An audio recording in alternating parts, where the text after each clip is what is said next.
Malik Scott is good. He just defeated, well, actually, I'm not covering the fight live. I actually recorded it. Was on Bounce TV, PBC on Bounce. One good thing about Bounce TV, I'm going to say at the very beginning, is that you can watch on your phone or you can watch on, television. It's surprising that a lot of states on the West Coast don't have Bounce TV. But as I said, you can watch on your mobile app. Malik Scott took on Tony Thompson. Tony Thompson is known for the two fights with heavyweight David Price, basically destroying his career. And the two fights he had with Vladimir Klitschko. He thought coming into this fight, if he would get a win against Malik Scott, which I felt, in my opinion, was a mismatch. If he was to get a win against Malik Scott, he would be going after a third fight with Vladimir Klitschko, which I doubt he would have gotten. Well, Malik Scott was knocked down in the 11th round in a fight where he controlled throughout via ring generalship and movement. He just was too fast and too skilled for Tony Thompson. And the thing about Malik Scott is he's really good. He reminds me of an NBA player that's not playing anymore called Andrew Bynum. Andrew Bynum had the skills to be the best center in the NBA. But what happened was he was one of those NBA players that wanted to do other shit. Instead of boxing, like, skydiving. And once he got his money, he wanted to go to, do dancing and everything when he's supposed to be injured. He was really, and that's why I say he reminds me of a Malik Scott, because Malik Scott is really good. He can be a really good heavyweight.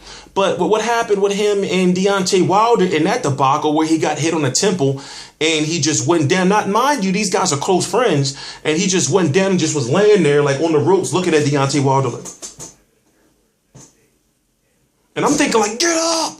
It was on the undercard of Danny Garcia versus Mauricio Herrera. So now that he got the win, it's like, where does he go from here? I know you're not going to fight a Deontay Wilder again, because just so happened Deontay Wilder was doing commentary and talking about who he would rather fight. He said Tony Thompson, because I guess that maybe the plan was they thought Tony Thompson was going to win, and then we would probably see Deontay Wilder versus a Tony Thompson, which I actually did want to see at one point in time, not anymore.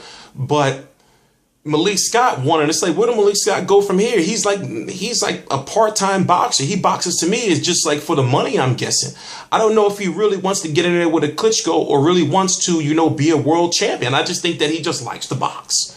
So I just don't know where he goes from here. Tony Thompson, I don't think he's going to retire, but even though he's 44 years old, I see him going like the journeyman route. He's always been a journeyman.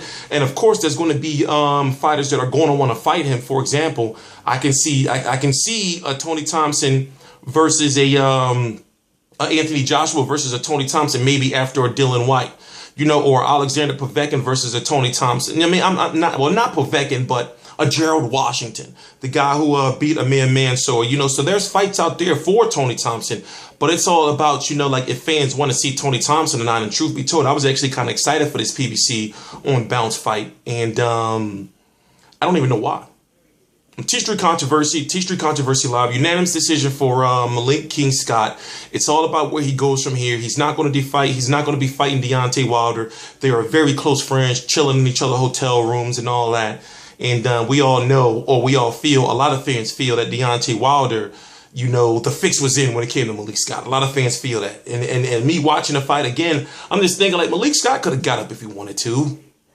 And, even with the questionable fight against Derek Chisora, I'm thinking like, is this guy like mentally in the game? But, this was a good win. Can't take nothing away from him. He won against a good, credible boxer in Tony Thompson, former Klitschko opponent, former David Price opponent, and he got the solid win. And there's nothing you can really say about that. There's nothing bad you can really say about that.